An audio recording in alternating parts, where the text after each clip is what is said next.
Welcome everybody. This is the Arbor and Earth Day celebration. It's our 12th one. And we have the theme being Think Differently, Plant Differently. We're going to have Tony here today, a Deputy Commissioner of Special Needs of Dutchess County. We have also opening ceremony is going to be Supervisor Nicholas D'Alessandro. We have bare root planting going to be happening. We have bluebird housing. It's going to also be discussed. We have a seedling giveaway, and we have a visit to Julie's Jungle, and we have crosswords going on throughout the event. So I'm going to hand it over to Nick.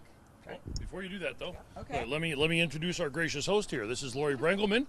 She's our town beautification specialist and expert here in the town. So she's responsible for all the flower gardens and landscaping and things like that we see around the town that make our town a wonderful place to be and a wonderful place to live.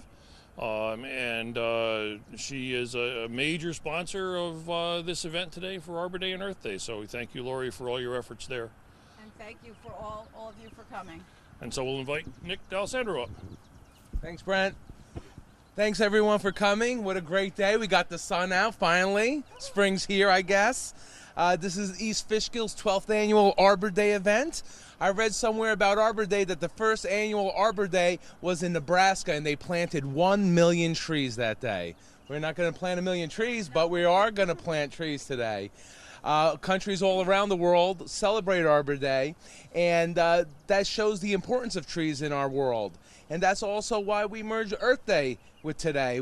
In East Fishkill, we celebrate it together, a day where everybody should recognize the importance of our environment. The purpose is to unite all people of all different cultures for one single purpose, to care for our Earth. How important is that for our kids, our grandkids? We need to make sure that this Earth is going to be here a lot longer than us. Pollution, war, poverty, injustice, those are problems we all share. So we must think about helping each other. And so if we don't help each other, who's going to help us? That's why, like branches on a tree, we grow in different directions, but our roots keep us together. Lori gave me that, by the way. Thanks, Lori. And we're all encouraged to plant trees today, but we should be encouraged to plant them all the time. We have a lot of good folks here today that are going to help us plant some trees. We got 5 bare root trees to plant. Brent's going to show us. My wife says you got to show me because I need to learn, Brent. And also, what a better place to have it than at Julie's Jungle. We're working with Dutchess County's Think Differently initiative. Dutchess County's Think Differently initiative seeks to change the ways individuals, businesses, organizations, communities relate to our neighbors with special needs. And I'd like to thank Taconic Innovations for being a sponsor for today's event. I'd also like to thank a few people for coming. Dutchess County Special Needs Deputy Director Tony Ciarfella, our Town Arborist Brent Feldwig, from East Fishkill Beautification Lori Brengelman, and local Town Arborist Caitlin Feldwig. Also from Julie's Jungle Board, Steve Caswell and Claire Moran. We have our State Senator Sue Serino here today. Thanks for coming. And our Councilman A.J. Bepan. Gloria Government from the East Fishkill Library. Also, we have Rotary members, Dave Kaler and John Paraskiva. Thanks for coming and helping. Appreciate that. We have students from the John Jay Interact Club. Thank you guys for coming. Also, Fred Wells from our CAC boards around here. I think I saw him. Thanks for coming, Fred. And I'd like now to introduce our State Senator Sue Serino to say a couple of words. Hi, Sue. Hi, Nick. Thank you very much for having me here this morning. And Lori, thank you for keeping East Fishkill beautiful. You do an amazing job. And this is so important. It's nice to have young people here, too, involved in Arbor Day. So I look forward to planting, and it's a perfect spot at Julie's Jungle. So thank you very much, everybody, and enjoy this beautiful day. Thanks, Sue. Always great to have Sue here. She comes to all of our events. We're really blessed to have such a great state senator. And now I'd like to introduce Tony Ciarfella from Dutchess County. Tony, thanks for coming. Thank you. Thank you. Well, thank you for having me. I love coming to the town of East Fishkill because I am a John Jay High School alumni. But Dutchess County think differently, and our county executive, Marcus Molinaro, would love to have been here today, especially with this beautiful day, and especially for the event. I mean, conservation and taking care of our environment is, near and dear to his heart. I just want to say thank you so much for thinking differently, thinking about people's access and functional needs so that everybody can enjoy everything that you're doing here in the town of East Fishkill, but also Julie's Jungle and the new expansion of toys there. So I did go over there and play just for a little bit. So thank you so much. On behalf of County Executive Marcus Molinaro, who I know, again, would really like to be here, thank you so much for everything you're doing. We are looking forward to your Swim and Fun Day again in July. So thank you. Thanks, Tony. And thanks to our county executive for all the help he does in our county and all around East Fishkill. And so now if we're ready, Brent, we want to get started? Thank you, Nick. Again, hi, I'm Brent Feldwig. I'm the town of East Fishkill town arborist. What we'd like to do, we've got a lot of able hands here in the group. We've got a lot of equipment over there, and we've got 5 trees to plant today. So what we'll do is we'll pause for a minute, we'll move the group over to our planting area, and then we'll say a little bit more about what we're going to do. Thanks. Okay, good morning, everyone. Again, East Fishkill Arbor Day and Earth Day celebration. Welcome, everyone. Thank you all for coming. I'm Brent Feldwig, the town arborist. This is our planting phase of the Arbor Day, Earth Day celebration. And I just wanted to kind of give you guys a little bit of history and a little bit of information about how we're planting today. We're going to be planting bare root trees, which is a little bit of an innovative way to plant. It's not the most common way to plant, but as you'll see, it's a way that is definitely adapted to folks that have challenged abilities to lift and challenged abilities to move around, and the fact that the plants are extremely light and extremely easy to plant. So, but before we do that, let me tell you a little bit about what we're going to plant today. And I want to tell you the word of the day too. One of my favorite words of the day. The word of the day is ethnobotany. Ethnobotany. Anybody know what ethnobotany means? I don't know, Dad, tell us. Ethnobotany. It's a cool word. You might be able to use it here and there. So what ethnobotany means is that it's the study of the way people in either a culture or a region make use of their native or their indigenous plants.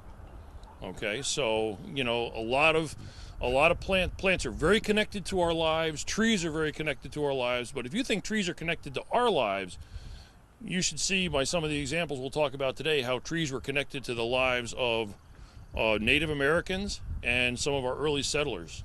They depended very, very closely to trees for their existence. So some of the trees we're going to plant today have an extremely rich history with pioneers and Native Americans. So the first one we're going to plant, and we're not going to do this in order, I'm just going to kind of list the ones we're going to do. One of the trees we're going to plant today is called an Osage orange.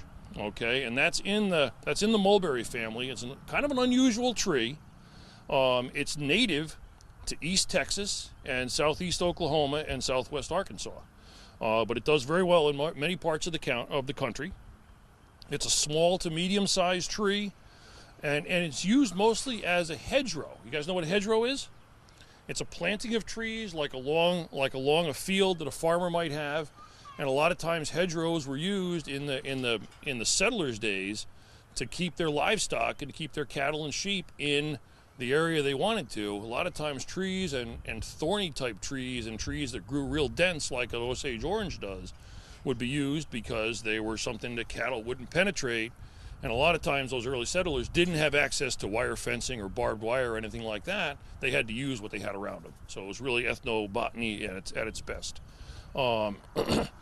Osage orange has large fruits. Actually, I should pass around here. I got some. Let me pause for a minute. I'll start this around. This is a plant fact sheet. This is a plant fact sheet from the USDA and also the Natural Resource Conservation Service. That tells you a whole pile of stuff about Osage orange. Gives you a nice picture of the big fruits. The fruits are big. They're almost the size of a grapefruit. Unfortunately, they're inedible. But what's interesting is they're being used now as a makeup material. And if you ever go to your salon or go to your makeup store and look for a product called Pomifera, It's an anti-inflammatory, a lot of times used on, on eye care and skin care. So that comes from the seeds, the fruits of the Osage orange.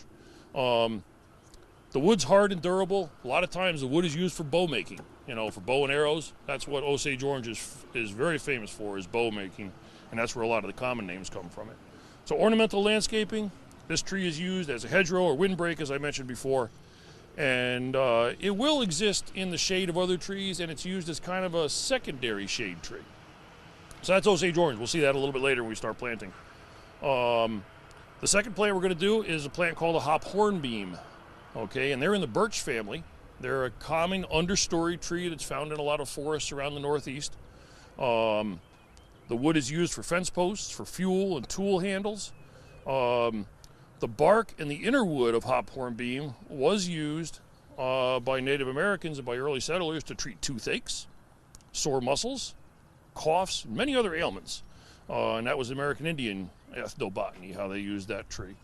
Ornamental landscaping, this tree is used in landscaping where you want a smaller to medium-sized tree. It's got to have enough root area, so it's not a real good container tree, but it's used a lot of times in those areas where you need to have a smaller tree, such as around wires. And I have a plant guide for that to pass around to you guys. You can take a look. So the third tree we're going to plant is kind of a neat species. It's called a Kentucky coffee tree. And that's a plant that's in the pea family. It's in the legume family. A lot of plants in that family do what's called nitrogen fixing. So their roots actually will absorb nitrogen and release that to the soil and actually make the soil better and more fertile as they grow. So Kentucky coffee tree does a little bit of that, but not as much as some of the other plants in that legume or pea family. Kentucky coffee tree was native to that middle part of the country, Kentucky area, the kind of the western Appalachians. It was used quite a bit by American Indians for a number of things. They used its pulp from the wood to treat insanity. We could have some Kentucky coffee trees around here. Tea made from the leaves and the pulp was a lot of times used as a laxative. And then the seeds of the Kentucky coffee tree were used as early settlers as a substitute for coffee. The seeds, raw, are poisonous. They have to be roasted at a certain temperature for about an hour and a half to become, edible. And they were brewed like coffee beans were. I guess it tasted somewhat like coffee, but not exactly. So it was kind of a substitute, but not a very good one. Modern uses for the tree's wood. Now it's got a very tough wood. It's not very available. So it is used for tool handles and for a lot of tough wood applications. The neat thing about Kentucky coffee tree is it's got huge leaves. The leaves are a leaf called a pinnately compound. So they have a central stem, and then they have leaflets coming off of that central stem. The whole leaf is about 50 to 60 inches long. So it's a big leaf. Very distinctive tree. The other interesting thing about Kentucky coffee tree is squirrels do not eat the seeds. Squirrels do not cache the seeds. So the only way the seeds spread around from Kentucky coffee tree is by flooding and by water flowing.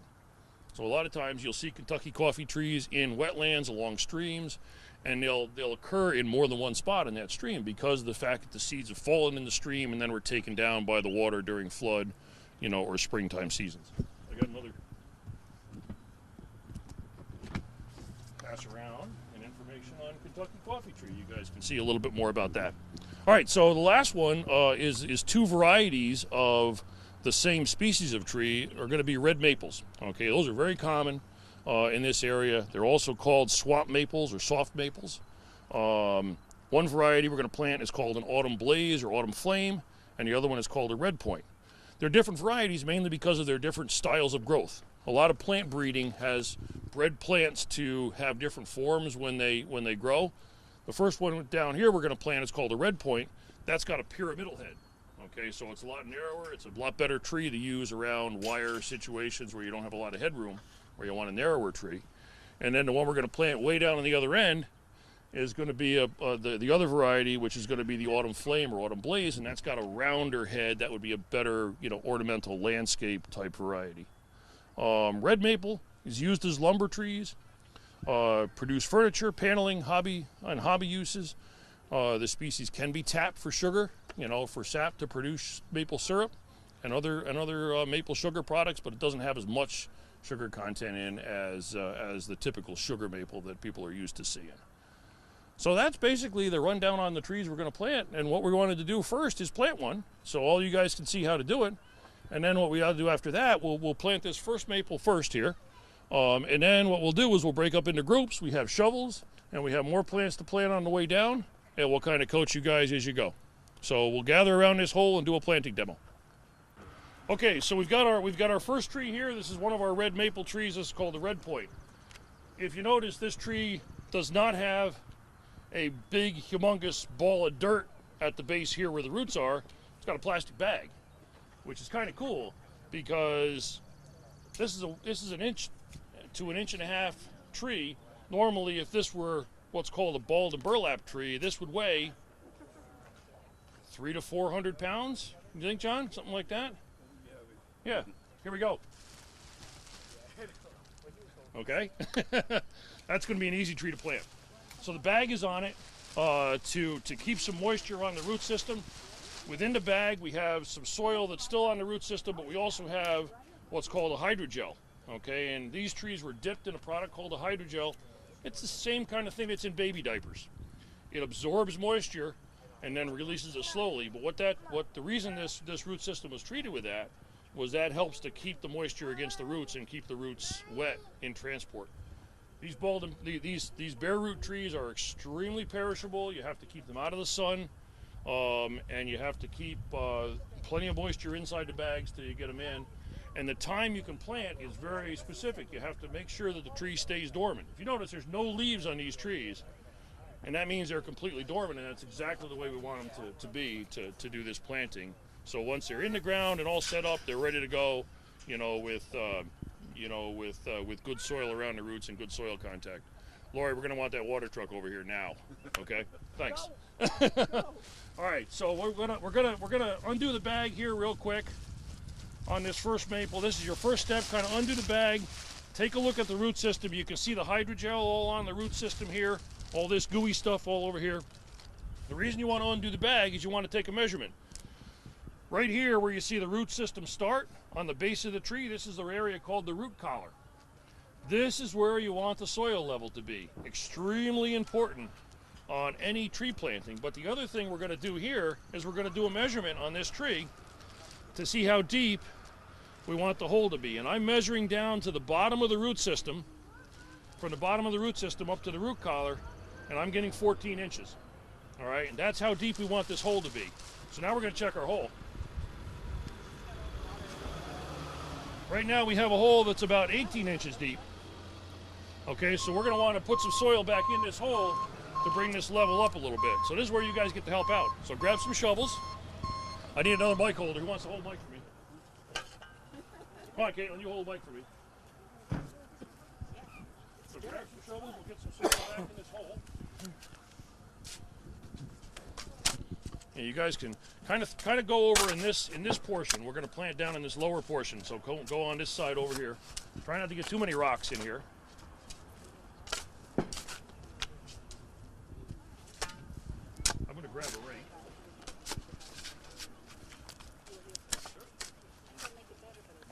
You guys are watching because we're only going to do one together.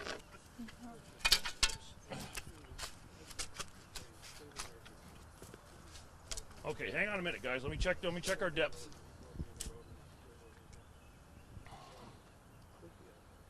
All right, maybe a couple more shovelfuls.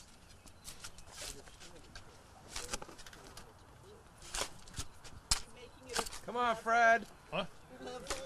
We are making it level, yeah, and that's the next thing I want to show you is, okay, that's good, guys. Hold on for a minute. So this maple, we'll open up the bag now and take a look at the root system and see how it looks. This maple has got a couple of roots going kind of straight down here, which, is okay to have. But the reason we're looking is we want to make sure that we don't have to compact the bottom of the hole to keep this tree from settling. And I don't think we're going to have to here because it's got a pretty nice spreading root system, but it's got these two going kind of right down in. So we're going to take the, you see how easy this is to pick up? Pick it up by yourself and bring it over to the hole and position it kind of right where we want it. Now I'm not shoving this tree down in here. I'm just positioning it on the soil. And the other thing I'm doing is making sure the roots are well spread out in the hole so that when they start to grow, they can go out. Okay, so basically, we're ready to backfill this tree now. I mean, we've done very little shoveling. We did some digging with a backhoe to get this tree in. So now what I want you guys to do, 0 rocks or very few rocks. Get the finest soil you can. And what we're going to do is we're going to trickle it down over top of this root system.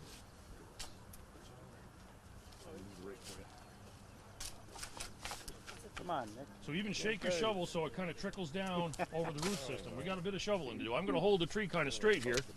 He thought the camera guy needed. I mean, the whole thing we're trying to do here is we're trying to get a nice, soft, even distribution of soil around this root system. We're going to worry about this stuff around the edges later, but we're trying to get some nice, even distribution around this root system to hold this tree straight. How we doing as far as straightness, guys? Anybody looking as far as straightness here? Pretty good? Yeah. Okay.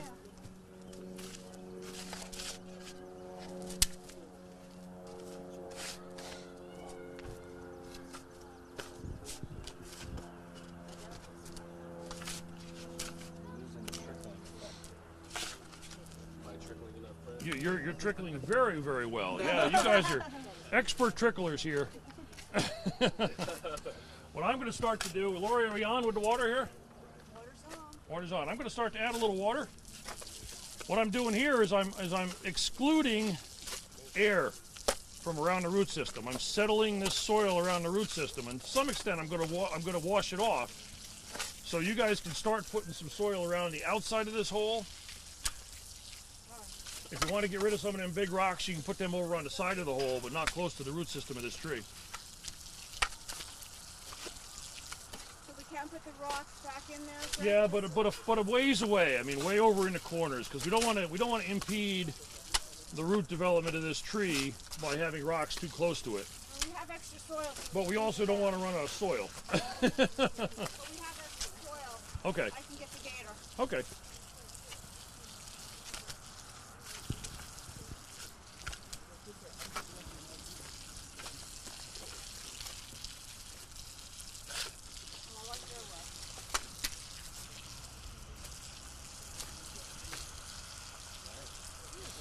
So if you guys notice, I'm concentrating my water right around the base of the tree to make sure we get kind of almost creating a bit of a slurry, which is kind of like almost mud, you could call it, right around the base of the tree, because that's gonna make sure this thing stays stable and stays upright. Bare root plantings, if you do them right, are extremely stable. See, we got a rock here. I'm going to move over to the other side of the hole. Another one here. You guys are doing great. Let's get a little bit more soil over on this side, maybe, too. We're going to get our calories up today. Indeed. Yeah. Well, you know, planting does keep you out of the gym. That's for sure.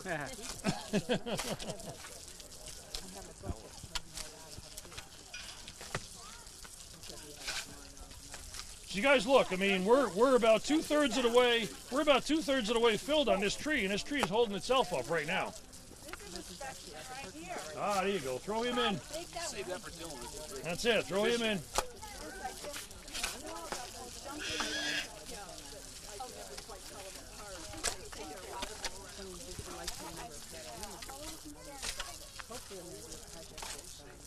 So if you guys notice, as we're shoveling soil in here, this soil is pretty nice.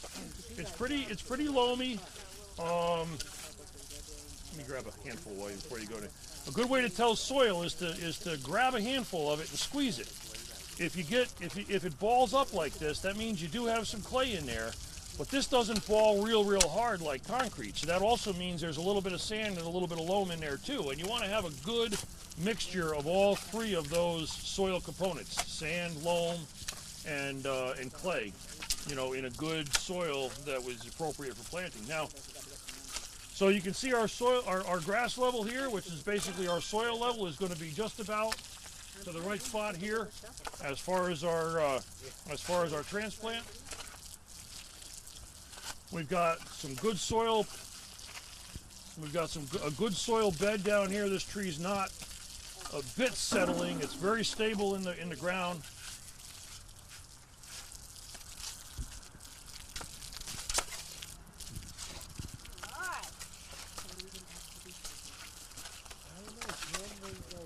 Nicely done, guys. Keep going. We need a little bit more soil on this side. You guys can concentrate over here on the side toward me, please. And you can concentrate a little bit more closer into the stem, too.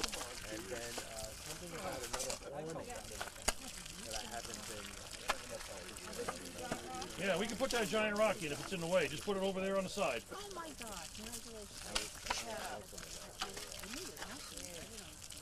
We got rocks in the northeast, so trees are used to growing around rocks.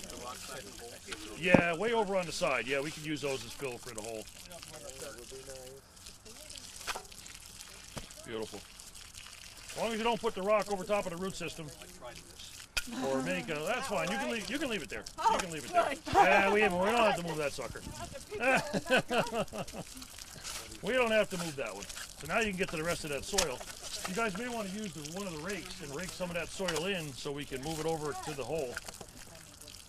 Grab a couple people on some rakes here to rake that soil up so we can scoop it. And if you guys noticed, I haven't stopped watering this tree as we're putting soil in. So as we're putting soil in, I'm creating that really nice loose mud or that slurry right around the root system of that tree to make sure we get good. We want to have, especially on these bare root transplants, we want to have good soil to root contact. If you guys notice when we exposed that root system, there was a lot of small, tiny little roots there. Those are called fine roots. And from those fine roots, you're going to get hair roots growing. And the hair roots are really where the tree picks up most of the moisture and nutrients that it finds from the soil. Hair roots are only a one cell wide root, you know, so it's very easy for that moisture and nutrients to move from the soil right into the root cells of the plant, and then to go right up into the system.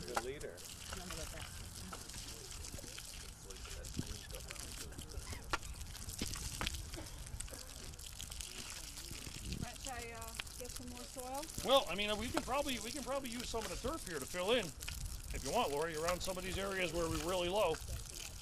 So get some soil? I would say let's bury the turf. Bury the turf. Yeah, let's bury the turf. Yep. So upside down. Upside down. Yep. Save some for the top. We got some over there. Yep. So somebody want to come on over and help Lori? We can even rake some of this stuff in on the side of the hole here. Pick up the Whole idea. Yep. That's beautiful. So we're doing it in the other direction. Yes. Yeah. We can put another big clump right over here. two smaller pieces. There's a Break piece. that off so it's upside down. So the whole idea about not having turf near the tree is because we don't want any competing root structure. Okay, so if you guys notice, what we're creating around the base of this tree is we're creating what's called a berm or a dike. You can put that one right there. Yeah, beautiful. And then put another one right beside it, maybe right over there. We're creating a berm or a dike here, and what that's going to do is that's going to help hold any moisture that comes down either from rain or from other sources, you know, right in around the root system of this tree. If you notice when we got this tree in the ground, you notice this soil when they're putting these clumps of grass in there, the soil around the base of that tree is it's almost like a jelly now because we've got so much moisture in this soil. It's almost like a bit of a jelly, and that's exactly what we want because we want this tree to have good root to moisture contact. Beautiful. That's great.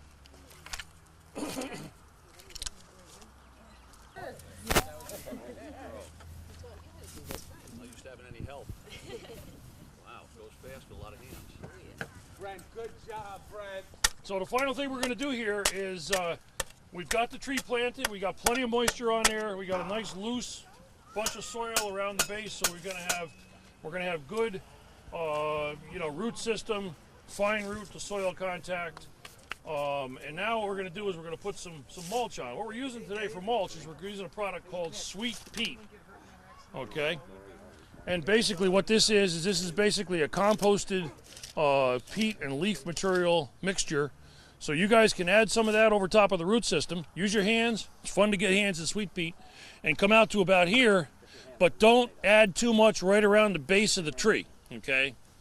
We don't want to increase the level of the soil around the base of the tree, but we want to get like 2 or 3 inches of mulch pretty much everywhere else inside the circle that you guys are creating there. So that's good. So the final thing we're going to do, one of you guys can get down here with me and just pull some of that mulch right out away from the bottom of the stem there so that we expose that root flare again. Remember that root flare? We want to make sure that's at the soil level. That's good, Lori. We don't think we... Well, we can put that right here. That's good, yeah. Lori will whack you. Seriously? We can put one more on that other side over there if you want to put a pitchfork load over there. Okay, good. Yeah, no, that's great. We probably even can go a smidge lower right in here just to expose that root flare. See, like that? Now you're perfect. And you can bring this out a little bit so it's sloped out. That's perfect.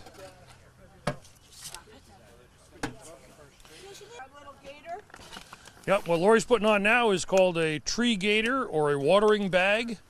And this is a really, really effective way to keep the soil around that root system moist and to allow the water to trickle in. What this is basically is a big plastic bag. Big plastic bag with a zipper on it. Lori's going to zip that up around the tree trunk. If I can. And then what we're going to do, hopefully if she gets zipped there. It's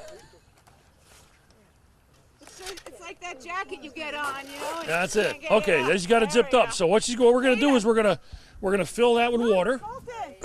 Laura, we're going to fill that with water. And in the bottom of this bag, there's 1 or 2 really tiny little holes that are going to let that water slowly, slowly trickle and drip out of the bag on the bottom directly into where we want the water on those roots. So this is a real good way. These gator bags will probably have to be filled every 3 or 4 days, something like that. You know, and what you want to do with a new transplant like this, you want to provide 1 inch of water per week on the new tree to allow it to establish. We've got an excellent planting job here. We got a ton of water around that space. In this area, we're going to have the entire, rainfall that comes on this parking lot is going to drain off the parking lot onto this side. You guys notice there's no curb here on this parking lot. So the water's going to drain right off the parking lot, and these trees are almost going to act like a bit of a rain garden here in the fact that they're going to get additional water coming down every time it rains. Okay?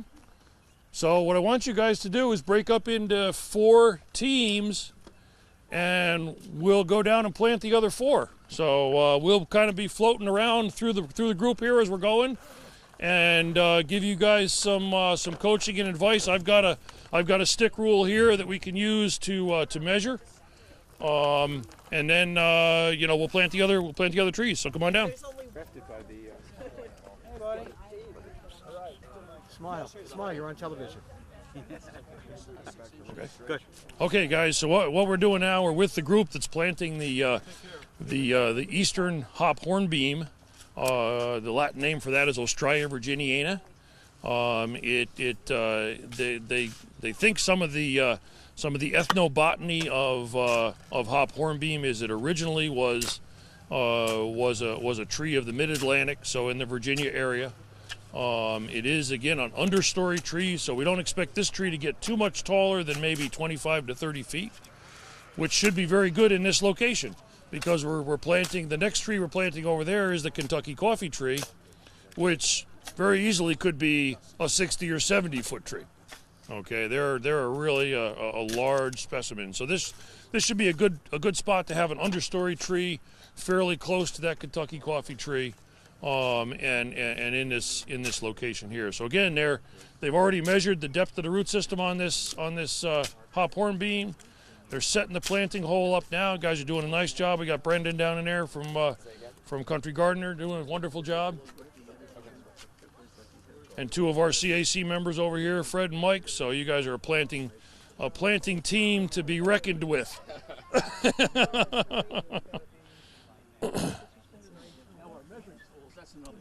Oh yeah, well you always got a shovel handle.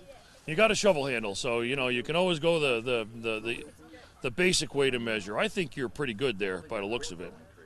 One thing that's extremely important on any planting job is to make sure that your hole is not too deep, because you don't want that tree to end up too deep and have soil and stuff collect around that root system, around that root collar, so that root collar ends up underground. We definitely don't want to have that happen.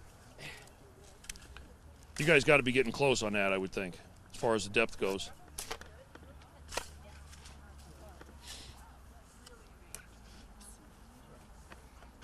See, Brandon's got a good way to measure. You put a rake handle right across the sides of the holes, and you get a really accurate measurement. Yeah, just about. You know, down to the soil layer. Good.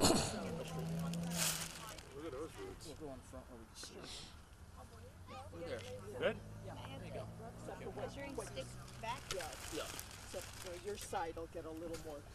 Sorry. Okay, no problem. This is nearing. Did you like the play? Oh, it was amazing. Yeah. So on this one, we want to make sure we bring those roots out. You know, don't break them obviously, but straighten them out as much as possible so they're going in the direction that they that will allow that tree to capitalize on the entire hole here. Yeah. What do you guys think? Maybe a little bit deeper, or is that good? Yeah. Put your rake across there and make sure that root flare is in the right spot. You can still trickle some soil in there. It looks like you got a void right underneath the root system, so you might want to hand trickle some of that soil in to make sure you get some soil right underneath. If you got a spot in there, that's the only disadvantage with a balled and burlap. A lot of time, or with a bare root, a lot of times they'll, like in this tree, the root system is almost like a cone, so you got to make sure you get enough soil underneath there to support, you know, the weight of the tree as it gets a little bit bigger. It looks to me like that tree's got to go that way just a little bit. Yep, okay.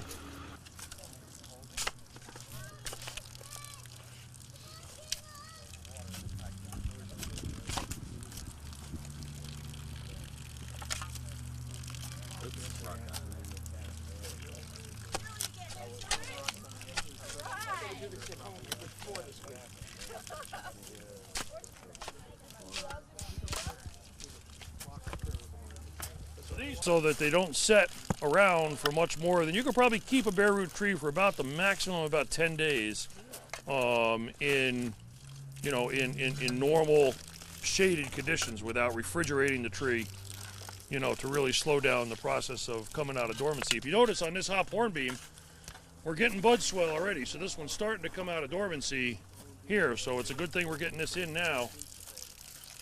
Once a plant comes out of dormancy, its demand for water is tremendous. So we really want to do these bare root transplants when they're completely dormant.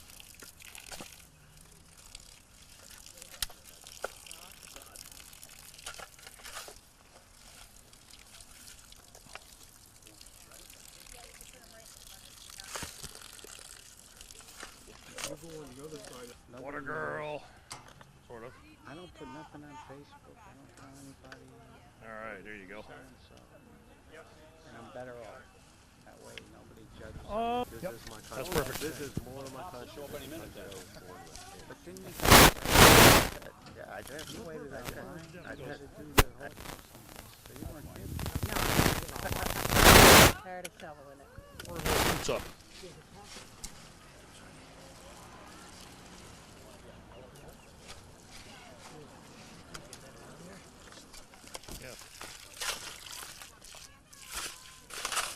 All right.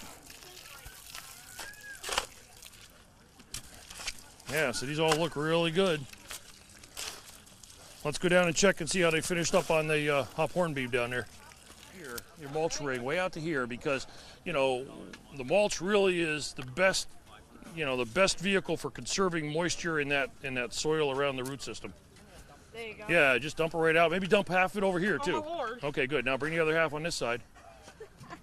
You never push it out. use too much mulch as long as you put it in the right spot. Good job.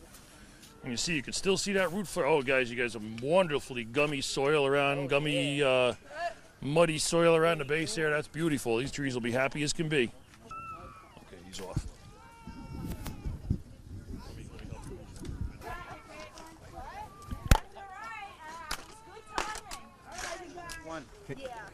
Hi, I just want to officially thank Lori Brengelman, who year after year volunteers her time to get a great Arbor Day celebration. And this year at Julie's Jungle, we have 5 trees planted with a great many volunteers. And again, the leadership of Lori Brengelman is instrumental in making this another very successful day. Thanks a lot, Lori.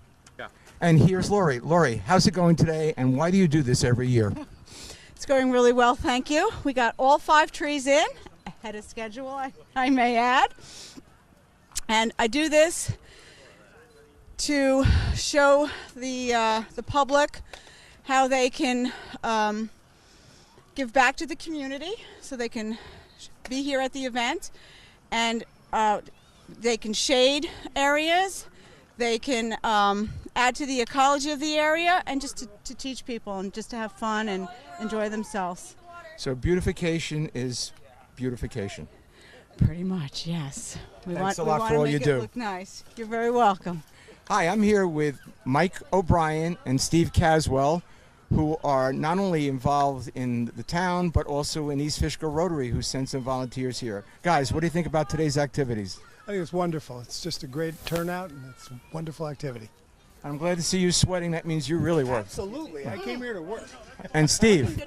Yeah, it's a great day. The weather cooperated, so with a lot of volunteers here. We've got tree plantings, and just a great thing to support Arbor Day and Earth Day. How about a plug for Julie's Jungle? And we are, behind us is Julie's Jungle, which will become even more beautiful than it already is because of these trees. But if you've never been here for Julie's Jungle, come on to Limekill Road, Old Limekill Road, and visit one of the best parks in Dutchess County, probably in the state. Thank you all for coming. Again, thanks to all the volunteers. Hi, folks. I just found another gentleman. And what is your name, sir? Emmanuel Marinato, Manny, councilman for the town of East Fishkill, our beautiful town. Today is a beautiful day. We are over here at the Limekill facility, Julie's Jungle. There's a great event going on. Thank you to all the volunteers. They're planting some beautiful trees. The people are going to be coming in and out. This is a great thing. The regrowth of trees, and we have a beautiful facility over here at Julie's Jungle for all the children with disability in the communities and all over Dutchess County. So And this facility is open for everybody. Yes, it is. Yes, it is. We don't discriminate. We welcome everybody. We love our children, and thank you for all the great work from our volunteers. Mr. Green, our great Bill Green, for all his great work that he does, and everybody else that and he continues to do the work for our communities. I would also like to thank the weatherman who predicted rain for this weekend, because once again he was wrong, and we have a beautiful day. Thank you very much. Thank you, everybody. Thank you, Mr. Green, and welcome. And everybody, come up to Limekill and check this place out. Have a good one. So hi, I'm Caitlin, and I'm going to be talking about bluebirds. So bluebirds have big round heads, large eyes, plump bodies, and always have an alert posture. Their wingspan, which is, you can't really see it in the picture, but it's from one wingtip to the other wingtip. So a bluebird has a wingspan of 9.8 to 12.8 inches, or about 25 to 35 centimeters. And did you know that a bluebird can reach speeds up to 17 miles per hour while on flight? That's not very fast, but it's fast for a bluebird. So you can tell which bluebird is a female and male by their colors. So this is a male bluebird, and he has a deep, vivid blue on his back and his head, and then he's got a rusty or brick red belly and throat. So if you want to turn to the next picture. And then this one is a female bird, and she's got gray on her back, and she's got kind of a grayish back or a grayish belly, and blue on her feather or her wings.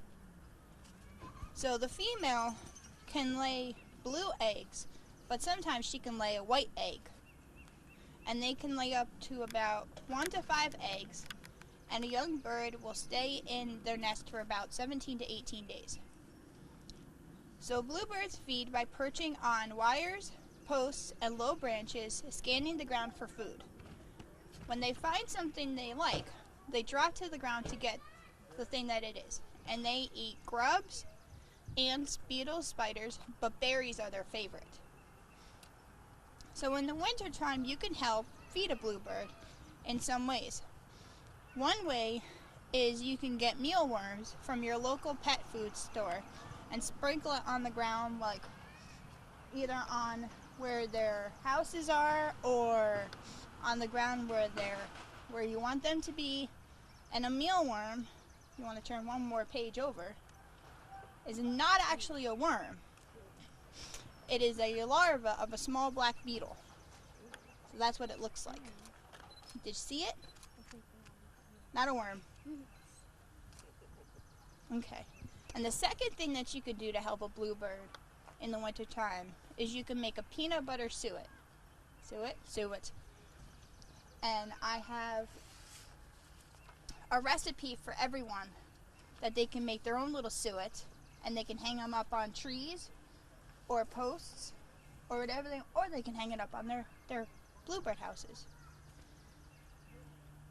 So they can live in meadows and openings surrounded by trees, so this is a good spot for the house. So it's got lots of open area and trees for them to perch on. But they can also live in old woodpecker holes or in their nesting boxes, which we have here. So the reason why we're putting the boxes up today is because bluebirds nearly went extinct because of invasive species or other birds like house sparrows and starlings that are competing for their habitat and their nests. So that's why we're going to do the bluebird houses. And that's my little bluebird presentation. So now,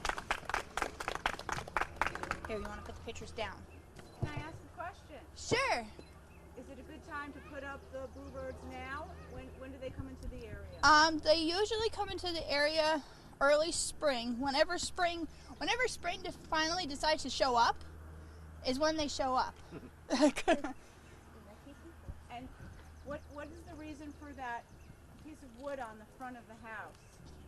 The reason for the piece of wood is that the bluebirds like to... Here, you want to hold this for a sec? The bluebirds like to go into holes that are much deeper for them to... much deeper holes for the house. And that also discourages other birds to go in there because they don't like the deeper holes. Okay. Yeah? And you indicated that they come back in the spring, but yet you also gave us recipes for what to feed them in the winter. Do they winter over? If there's food for them, do they stay? Yeah, if there's food around, they'll stay. If there's not food, then they'll move to places that have food. And do you have to do any maintenance on the houses at all? After the nesting season is over, it's a good idea to either clean out the nests, or sometimes they clean them out themselves. Or after the winter season is over, it's also a good idea to clean them out because sometimes mice can get in there and make nests. Or in the spring, summertime, bees sometimes make hives in there, so it's a good idea to clean them out. Okay. So you want to keep rodents out of there? Yeah. And we have ways to do that, which I'll explain in a second. Are we going to put one up? Yes. Yes, we are. So if you guys all want to gather towards my pole, here, we have our locust pole that we're going to put each birdhouse on. And we have 5 locust poles set up around the area, which I'll show you where they are in a sec. The location of your pole or location of your birdhouse is critical because they like grassy areas to find food. They also like trees. They like to be around trees for the fledglings or the baby birds can nest in and not nest in, but can perch on and watch the mother bird as it's teaching their young. And also the direction of where you perch a house is also critical. So what direction do you think we should put it in? South. Why? So you get some sun on it, warm it up. To get some sun, but also to keep it from getting hit on by the wind. So we put the on the south side. So there's different ways you can figure out which way is south. You can use a compass, which I forgot to get from the truck, or you can also use the sun to find south, because it rises in the east and sets in the west, so south is that way.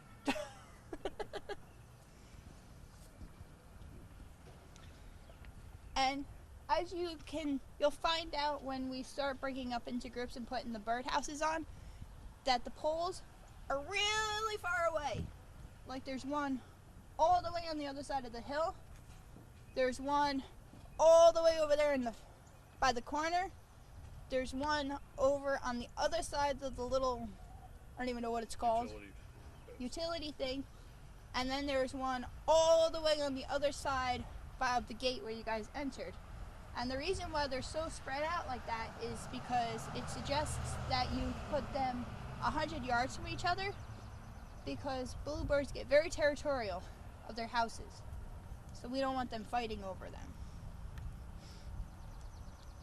So we put the pole on, so there's about 6.5 feet sticking out from the pole. And the reason for that is we want to put the birdhouse about 4 to 6 feet above the ground, or the bottom of the house to be 4 to 6 feet. That way that's to prevent from different animals to getting in, and that's the height that they like it. But we made it easy for you guys. The pink ribbon, if you set your box on the bottom end of the pink ribbon, or the top end of the pink ribbon, that's 4 feet. So we made it easy so you didn't have to measure. So I'll take the house now. Okay. You also said you want the trees around it, but you have to make sure you don't have trees in the front because they need the space to fly into the house. So if you're putting up the next to a field, make sure that the south isn't into the woods. Yeah. Okay. Okay. So to put the house in, you want to hold that. If you guys want to come closer, because you guys are all going to do one too. All participation. So as you can see, this pole is kind of crooked. We didn't do that on purpose. We just hit a rock. But that's okay if the poles are crooked, because the birds won't care.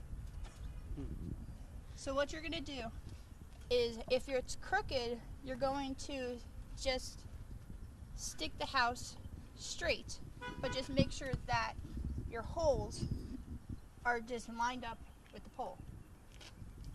And because this is locust and this is locust is the hardest wood out there, you want to make sure that you pre-drill a hole before you put the screws in, or else the screws are never going to go in. And you put a screw on the top and a screw on the bottom.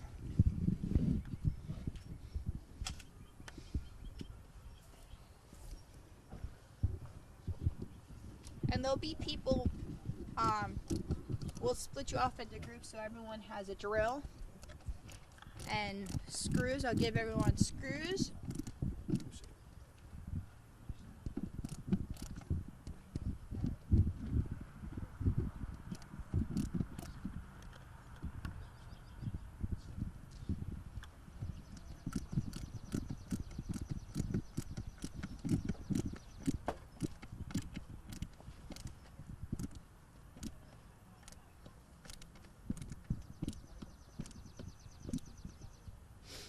You're gonna put one on the top. Is it straight?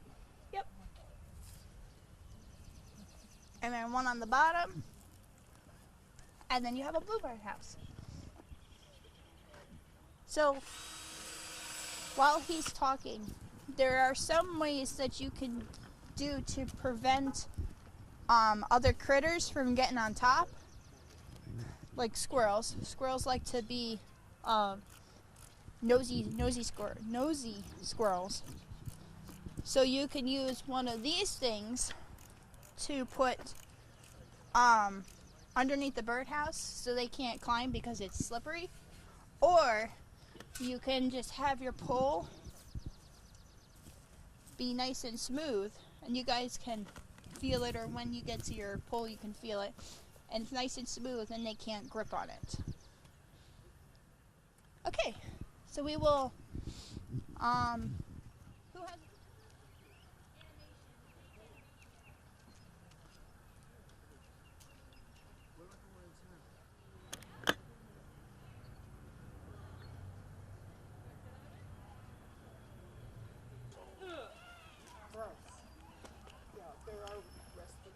Hi, my name is Claire Moran, and this is Lori Brengelman. Lori is the beautification person for the town of East Fishkill, as we all know.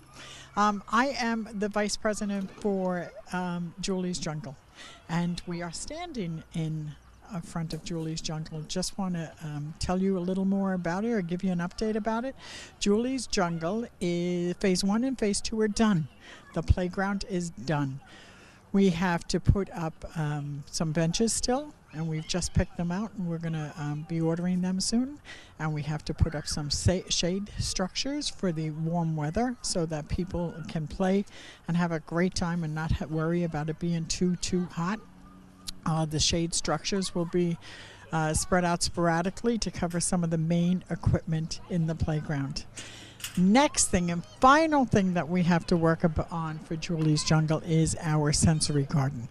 The sensory garden is going to go over to my left, and it's going to be a garden, a very peaceful, tranquil place for people that will answer all 5 senses. So stay tuned and look for that. We do, as a little note, I'll just tell you, we do have a little donation box if you enjoyed the playground, and I'm sure you all do. Just drop a couple of pennies in there and help us with it.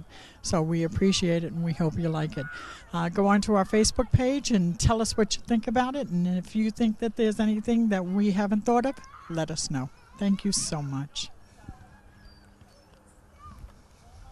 Okay, hi. We're all set with our East Fishkill Arbor Day, Earth Day celebration for 2018. I'm Brent Feldwig, the town arborist, with Lori Brengelman, our town beautification specialist, and we had a great group of volunteers here today. We're planting 5 new trees to shade the parking lot here along by Julie's Jungle, installing some bluebird houses and giving some seedlings away, and getting a wonderful tour of our terrific resource, which is Julie's Jungle, that the town has really kind of come together to make happen with the help of many community groups involved as well. So I wanted to thank Lori for all her hard work, and the town for all their support on this another Arbor Day celebration in the books, and everybody's help that participated. And if you feel like you missed something, you did.